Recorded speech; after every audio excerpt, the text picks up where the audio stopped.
Bienvenidos a Frontera Geek. El día de hoy retornamos a la saga de John Wick con el capítulo 4.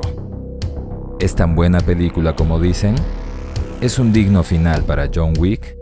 ¿Es realmente ese el final de esta franquicia? Todo eso y más en el video de hoy.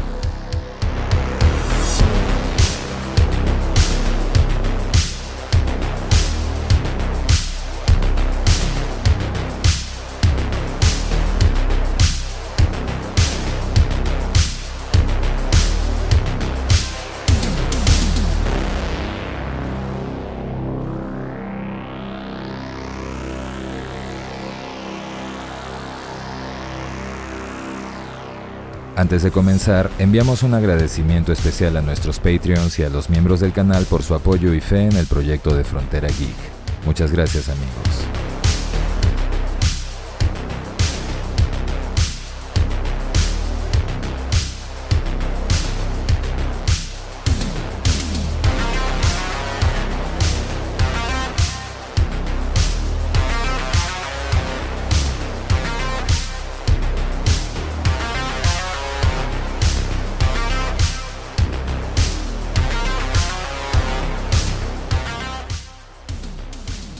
La saga de John Wick ha ido en ascenso. Si bien el primer film sigue siendo considerado por la mayoría como el mejor de todos, este solo fue el inicio de su éxito, puesto que aunque el costo de producción de cada una de sus secuelas prácticamente duplicó al de su predecesora, la recaudación de cada film excedió ampliamente sus presupuestos en más del triple.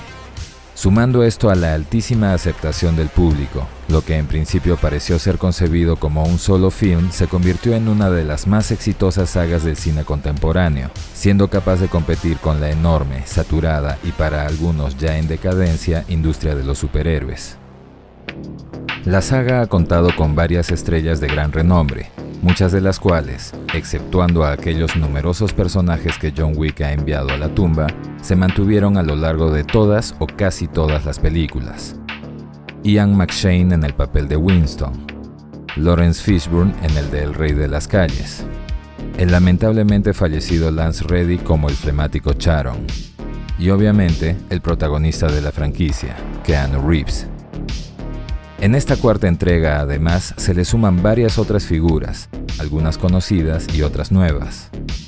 El sueco Bill Skarsgård como el desalmado Marqués de Gramont, de quien como dato curioso podemos añadir, proviene de una familia que comparte su profesión, siendo el caso que su hermano Alexander se hizo de renombre gracias a la nueva versión de Tarzán y el más reciente film The Northman. Su otro hermano, Gustav, gracias a su papel como el aguerrido Floki en la espectacular serie original Vikings de History Channel. Todos ellos hijos de Stellan Skarsgård, el conocido actor que interpretó al padre Merrin en el inicio de El Exorcista y que tiene en su haber innumerables films de gran calidad. Y el propio Bill, quien, si no lo reconocieron, personificó al espeluznante payaso Pennywise en la adaptación moderna de It de Stephen King.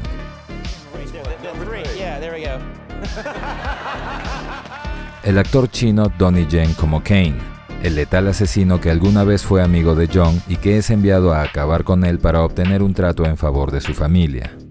Actor que resalta entre los demás de su misma nacionalidad por ser de los mejores pagados en Hollywood y por sus capacidades en artes marciales, las que le valieron papeles en producciones como Star Wars Rogue One o la adaptación live action de Mulan.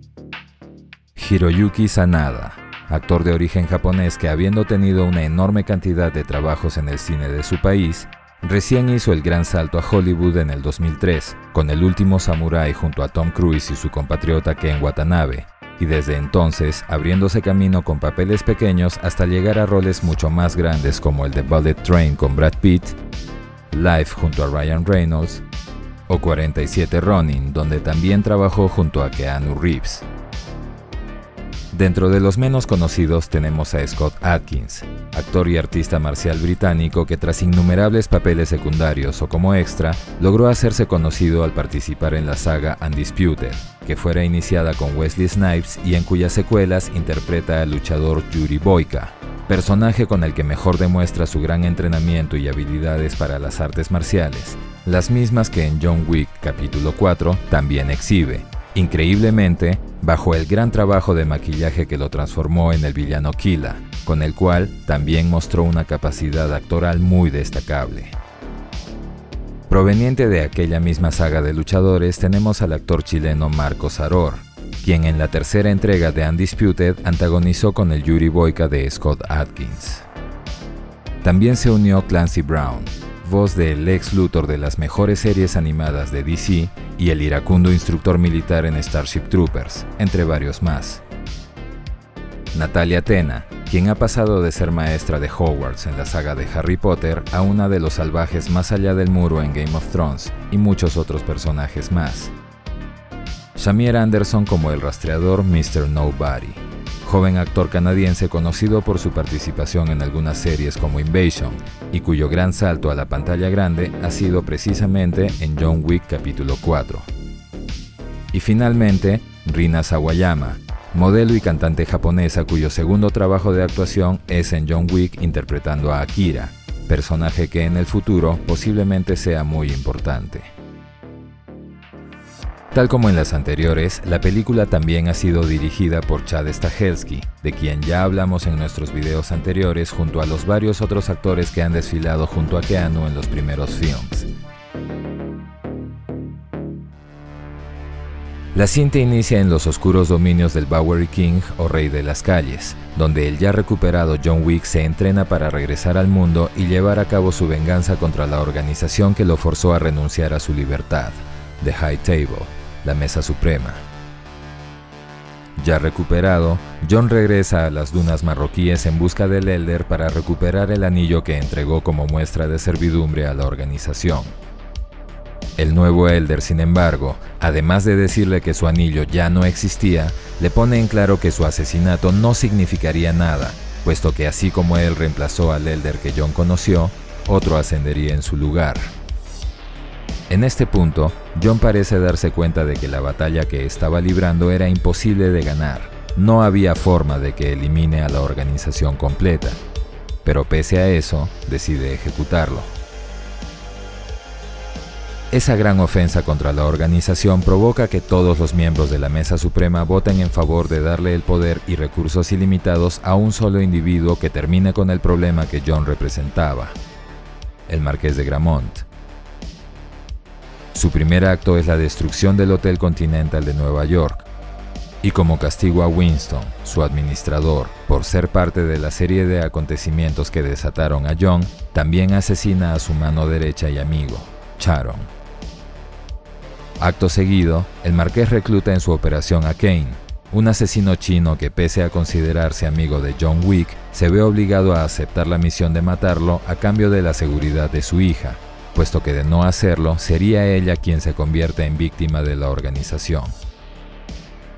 El contrato por la cabeza de John aumenta varios millones, captando la atención de un experto rastreador que se presenta tan solo como Mr. Nobody, Señor Nadie, un hombre que, acompañado por su leal perro, sigue sus pistas hasta el lujoso Hotel Continental de Osaka en Japón.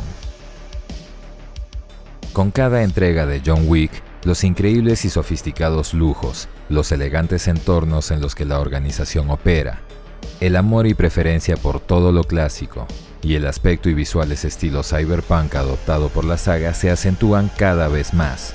Y es precisamente en el Continental de Osaka donde esas características se potencian, con intensas luces de neón, lujosos escenarios y ambientes de gran impacto visual, aunque en algunos casos tanta vistosidad se siente innecesaria para el propósito ambiental.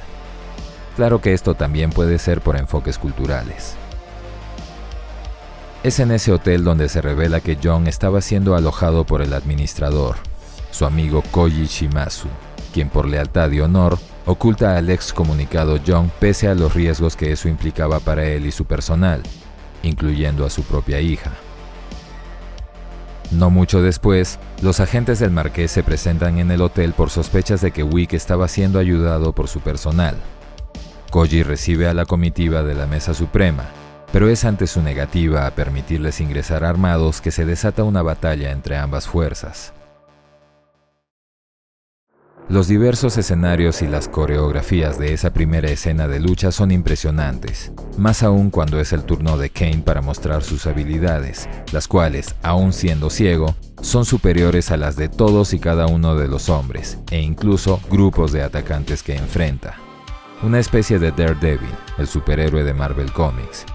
Pero recordemos que esta situación no es nueva para este actor, puesto que en su interpretación en Rogue One también es un experto e imparable combatiente ciego.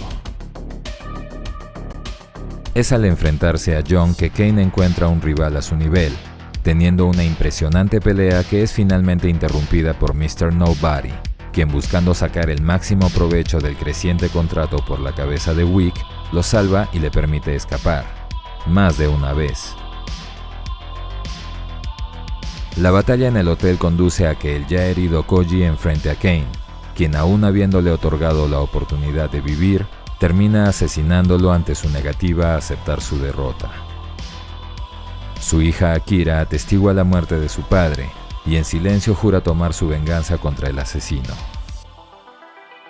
Es ante la fallida operación de los hombres del Marqués que el mismo Mr. Nobody se presenta ante él para ofrecerle sus servicios de rastreo por una cantidad de dinero igual a la del contrato, y tras una dolorosa negociación, el hombre obtiene un trato. A gusto personal, el personaje de Mr. Nobody se siente como un agente externo a la situación, alguien incluido quizás de manera forzada, puesto que su existencia es irrelevante para una historia donde sus intervenciones podían haber sido fácilmente manejadas con extras o personajes de aparición temporal. La historia principal se esfuerza para hacer que Mr. Nobody aparezca y salve la situación. Este es uno de los pocos cuestionamientos que encontramos en esta entrega, el primer personaje realmente innecesario de la saga. Regresando a la historia, paralelamente, John se pone en contacto con Winston, quien además de revelarle la muerte de Charon a manos del desalmado Marqués de la Mesa Suprema, también le hace ver que la batalla que estaba librando era interminable, por lo que tenía que luchar de manera más inteligente, mediante un desafío personal, un duelo con su perseguidor, para lo cual necesitaba recuperar el favor de su familia, la nación bielorrusa. Otra nota, para la forma en la que John Wick 3 terminó, con una dolorosa traición, se esperaba que el primer encuentro entre Winston y John en esta cinta fuera como mínimo tenso, pero no hubo tensión alguna, se trataron como que nada hubiera sucedido, algo que dejó un sinsabor respecto al film anterior. Ante la sugerencia de Winston, John se traslada a Berlín en busca de la Ruska Roma, donde descubre que su líder había sido asesinado por un enviado del Marqués, prometiendo vengarlo a cambio de la devolución del favor de su familia para que ésta haga el desafío formal. John se presenta ante el asesino de su tío Piotr, la cabeza de la vertiente alemana de la Mesa Suprema, Gila Harkan, voluminoso hombre de extraño comportamiento que ante la llegada de John también revela la presencia de Kane y la de Mr. Nobody, quien fue forzado a intentar el asesinato de John a cambio del pago que originalmente era solo por rastrearlo. La tensa situación termina en una alianza temporal de los tres hombres para vencer a los hombres de Kila, a quien John persigue y con quien sostiene un increíble combate en el que el hombre demuestra asombrosas habilidades de combate y capacidades físicas envidiables, aunque finalmente es John quien sale victorioso de ese espectacular duelo. Cabe señalar que al ver la pelea fue una gran sorpresa ver la capacidad de combate de Gila Harkan, algo inverosímil para un hombre de sus características y dimensiones, pero fue al ver el nombre de Scott Adkins en los créditos del film que todo tuvo sentido. Sin embargo, lo más resaltable al respecto es la actuación de Scott. Más allá del impresionante trabajo de personificación y maquillaje, su actuación es excelente. La voz y gesticulación se hace tan natural que sin saber de quién se trataba, uno podría asumir que la apariencia del actor es real. Con la condición para su regreso cumplida, John es aceptado de vuelta en la Ruska Roma, quienes deciden apoyarlo y hacer el desafío formal al Marqués según las reglas de la Mesa Suprema. Teniendo en cuenta que el personaje de la directora aún estaba viva, pensábamos que volvería a aparecer en la cuarta entrega, pero no fue así. Hubiera sido bueno volver a ver a Anjelica Huston. Es Winston quien hace la entrega formal del desafío, resaltando que según las mismas reglas en las que el marqués se escudó para todos sus abusos, no podía negarse a aceptar el duelo solicitado por John y la Roma Rusca. El encuentro para determinar las condiciones del duelo se da en París, donde mediante propuestas y decisión aleatoria se determina que el enfrentamiento sería al amanecer del día siguiente y usando pistolas de duelo. De ser John el ganador, quedaría libre de todas sus obligaciones y la persecución por parte de la Mesa Suprema, además de que Winston sería repuesto como administrador de un reconstruido Continental en Nueva York. Su derrota implicaría su muerte, así como la de Winston, su segundo en el duelo. El cobarde marqués solicita además tener un representante, un derecho que el reglamento le permite y por medio del cual elige a Kane para la tarea, y sin opción alguna, se ve obligado a aceptarlo. Ambos hombres se lamentan por verse envueltos en un inminente conflicto a muerte en el que no debieron verse enfrentados, pero sin lugar a arrepentimientos, aceptan el camino que tenían por delante. El marqués, por otro lado, cobarde aún cuando no sería él quien enfrente a John, decide subir aún más la recompensa por su cabeza con la esperanza de que todos aquellos asesinos que busquen obtener el jugoso premio eviten que se presente a la hora pactada. Vestido con un moderno y elegante traje antibalas y armado con pistolas de la más alta tecnología que el rey de las calles le podía ofrecer, John sale a la noche y se pone en camino al lugar designado para el duelo. A su salida, es atacado por muchas diferentes facciones que recibían la información de su paradero a través de una frecuencia de radio específica. Se ve obligado a luchar a pie en las calles, también mientras conduce un auto en el Arco del Triunfo, hasta que logra hacer distancia al escapar en una moto. Respecto a esta escena, primero hay que señalar la enorme y notoria referencia, casi un tributo al film de culto de 1979, The Warriors, cinta en la que el grupo de los guerreros, inculpado de haber asesinado a aquel que pudo unir a todas las pandillas de la ciudad, es cazado por todas las otras bandas mientras una mujer narra la situación y su ubicación a través de la radio alternando canciones con títulos sugerentes.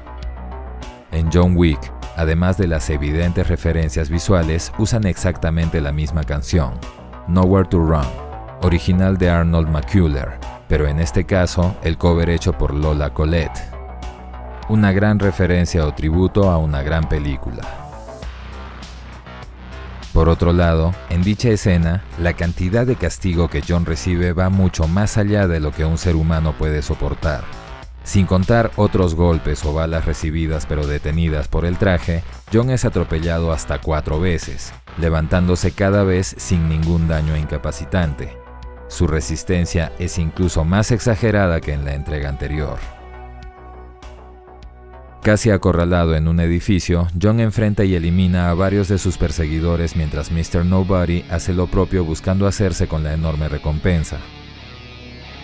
Eventualmente, John termina enfrentándose al rastreador y venciéndolo, pero en lugar de acabar con él, decide salvar la vida de su perro atacando al líder de los cazadores del marqués, y de ese modo imponiéndole una deuda de vida que tendría que ser saldada. En esta escena hay que resaltar el innovador estilo cinematográfico de cámara continua que fue adoptado. Una cámara cenital muestra cómo es que John enfrenta a sus perseguidores enfocando todos los ambientes que lo rodean, casi como si fuera un videojuego. Una escena realmente impresionante. La viacrucis de John por llegar al lugar designado a tiempo no termina, puesto que se ve obstaculizado tanto por asesinos particulares como por los hombres del marqués. Pero es gracias a la intervención de Mr. Nobody a su favor, y sobre todo a la de Kane, quien honrando su amistad lo ayuda a llegar al lugar donde sus destinos se decidirían de manera honorable. Respecto a esto, la resistencia que John Wick presenta continúa siendo inhumana, puesto que no hay forma de que un ser humano caiga por tantos escalones sin romperse algún hueso y que se levante como si nada a continuar luchando. Tanto John como Kane e incluso Mr. Nobody se presentan en el lugar del duelo ante la atónita y preocupada mirada del cobarde marqués. Ambos hombres reciben un arma y se separan 30 pasos para dar el primer disparo, el cual solamente los hiere en uno de los brazos. Tras acercarse 10 pasos, el segundo disparo es mucho más dañino para Kane que para John, pero la vida de ambos aún persiste, por lo que se acercan 10 pasos más para un tercer y último disparo. La tensión abarca tanto a Winston como al marqués, e incluso Mr. Nobody se ve ansioso. En el tercer disparo, pese a que John se mueve primero, no llega a pulsar el gatillo, siendo Kane quien acerta el tiro, uno muy dañino para John. Estando en el suelo, aparentemente incapacitado, el marqués sonríe y, sintiéndose seguro, decide ser él mismo quien le dé el tiro de gracia. Y sin haberse dado cuenta de que John nunca tiró del gatillo en ese último disparo, cae víctima de su trampa y de su propia arrogancia. Finalmente John Wick era libre, y así también Kane y su hija. Winston sería restituido en su puesto, y todas sus demandas serían cumplidas. Tras agradecerse mutuamente, John hace un último esfuerzo por levantarse y le pide a Winston que lo lleve a casa. Pero el hombre, mirando la herida de John, intenta contener sus lágrimas y lo contempla dar sus últimos pasos. Frente a la Catedral del Sagrado Corazón, el cansado pero al fin libre John Wick comienza a caer en cuenta de lo que tenía por delante. Y mientras recordaba a su amada esposa Ellen por última vez, cae rendido a sus heridas. De vuelta en Nueva York, Winston y el rey de las calles visitan las tumbas de los Wick. La lápida de John, el amado esposo, al lado de la de Ellen, la amada esposa. Su tierno perro quedaba al cuidado del rey a quien devolvió su poder. Y Winston se despide del hombre que le salvó y devolvió su vida, llamándole hijo en su idioma natal. Finalmente John Wick alcanzó la libertad. Finalmente John Wick alcanzó la paz.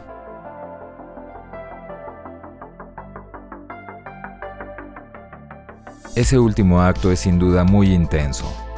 La tensión por el resultado del duelo mantiene en vilo tanto a los personajes como a los espectadores, y la caída de John después de lograr su objetivo es quizás la única manera en que su historia podía terminar, sobre todo después de toda la vorágine de sangre que su venganza, a nuestro parecer justificada, ocasionó.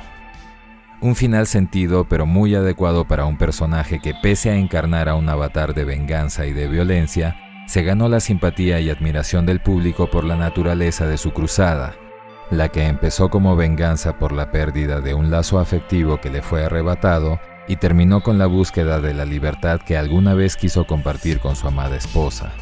Pocas cosas se pueden criticar al respecto. La cinta, tal como las anteriores, continúa expandiendo el lore de su universo con nuevas revelaciones de la Mesa Suprema y la comunidad de asesinos.